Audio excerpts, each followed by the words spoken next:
I'm Judi Patton, and right now I'm retired. But as far as what I do here at the college, I guess it was the First Lady, and now that's took care of. We got another great First Lady, Kay Webb. So right now I just do a lot of volunteer work. What was it like attending Packwell College?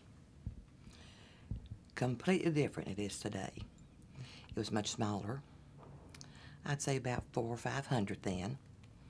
We only had this administration building, 2 dorms, the girls' dorms and the boys' dorm, the old gymnasium down at, on Park Street. We had chapel every day.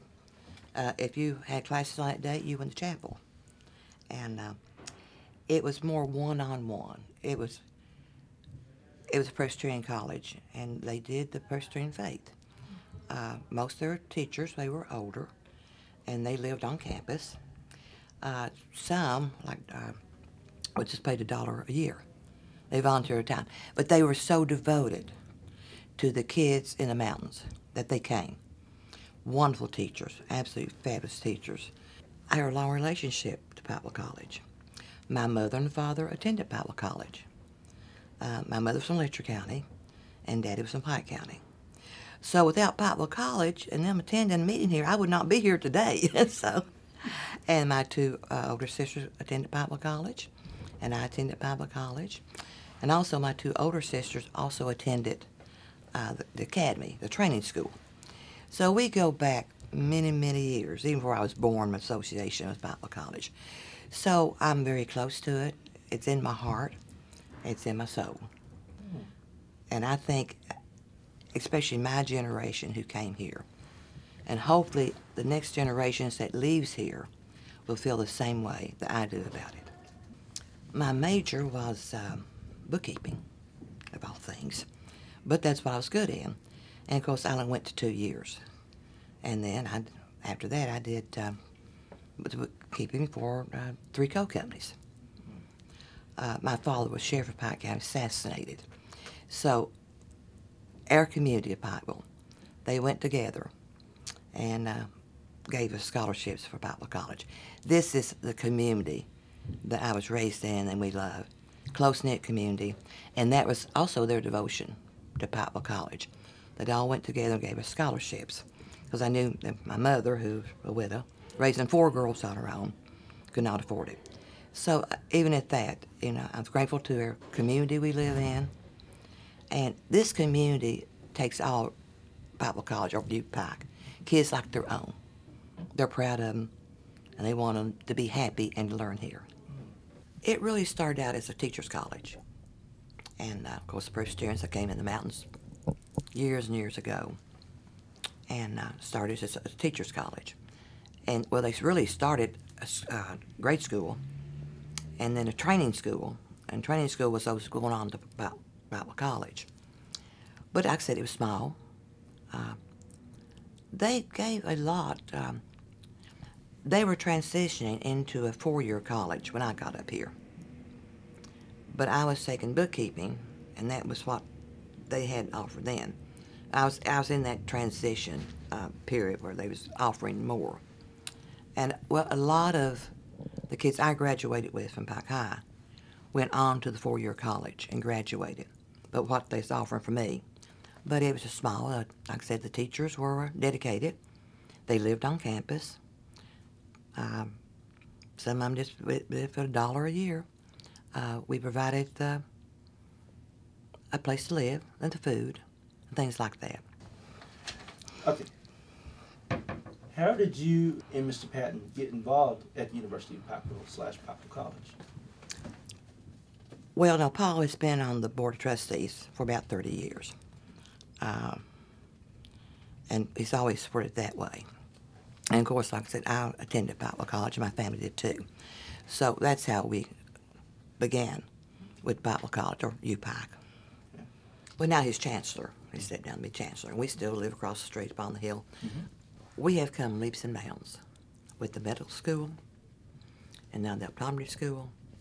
There is so much opportunity for kids attending here at Packwell College. They could be a doctor if they want to be, they get about toppers they want to be. We have more to offer right now than any small college, I think, in the United States. It's right here. What more would you want? We offer so much, and not only education, but social, community service. I know today our kids are doing a lot of community services, which I think is fascinating. They're getting out into the community more. They're learning the community and the old families, and they're giving back. That's the important thing, is to give back. Because a lot of people invest in this college more than any other know. Because, we're a private college. We run on contributions. We run on the goodness and compassion of communities, not only in Pikeville, but all across this nation. That's how much faith they have in their kids, East Kentucky kids, and how much faith we have, knowing they're going to get the best education they can possibly get, and they're going to be a great asset to the world around them. We are so lucky, the caliber of kids that we get here. And I think once they're here, they love it. We have them all over the world. We're getting to be so diverse. It's just amazing when I walk around the campus and see so many, from different countries. I thought, I didn't think I'd ever see this, but it's happening. The medical school, you go over there, you're absolutely amazed. And it's going to be the same thing on primary school. So we are getting so diverse now, and we're going to be able to go anywhere in this world, and we can compete. And I'm just so proud of our students, our professors, the staff, all the staff here, and it's just an amazing university now. Judi's Place for Kids is a center for sexually abused and badly abused children. It started years ago. My mother's a social worker, and she told us years ago, girls, you don't know what's going on out there with abused children. That was before you could even talk about abused children. You didn't talk about it. You ignored it. Well, it's gotten to the point we cannot ignore it anyway. It's affecting our society. And I said, if I ever got in a position to help abused children and abused women, I wanted to do it. So when Paul became Lieutenant Governor, I was asked by then Attorney General Chris Gorman to sit on a commission for abused children. And that's when I really got involved. And I told Paul, if you ever run for governor, I want to have an office, all the governor's office for abused children and abused women. And we was lucky enough to be elected, and it started from there. And I had a great staff. I had some great legislators. I passed 25 bills for the protection of women and children, and one of those bills was setting up children's advocacy centers all across the state. At that time, we only had two, one in Lexington, one in Louisville. Now they're all across the state serving every abused child in the state. So, like I said, I had some great legislators who knew it was time that this had to be done because it's affecting all areas of society, and it's happening in every area in homes that you wouldn't believe in. So last year, we served 300 children in 1 year. And so we are getting them now. The awareness is out now, and we are helping these families. All these services we give to them. They're in therapy for years. Medically, we do those services with non-invasive examination. But we're there for those kids for as long as it takes. We don't care how long it takes. They get some of the best services. Well, Kentucky, when I left, was the #1 leader in all the states in the prevention and awareness of child abuse and domestic violence. That's how good we are. We're getting awards from the Children's Alliance in Frankfurt, in Washington, about our services we provide for these kids. We not only provide for the abused children, but their siblings, because if one's been abused, It's a good thing the other one has been abused. Some mothers don't have a clue. They don't have a clue what's going on. They get therapy. They get treatment. So as long as it takes until these children become whole, we want these kids to be whole again.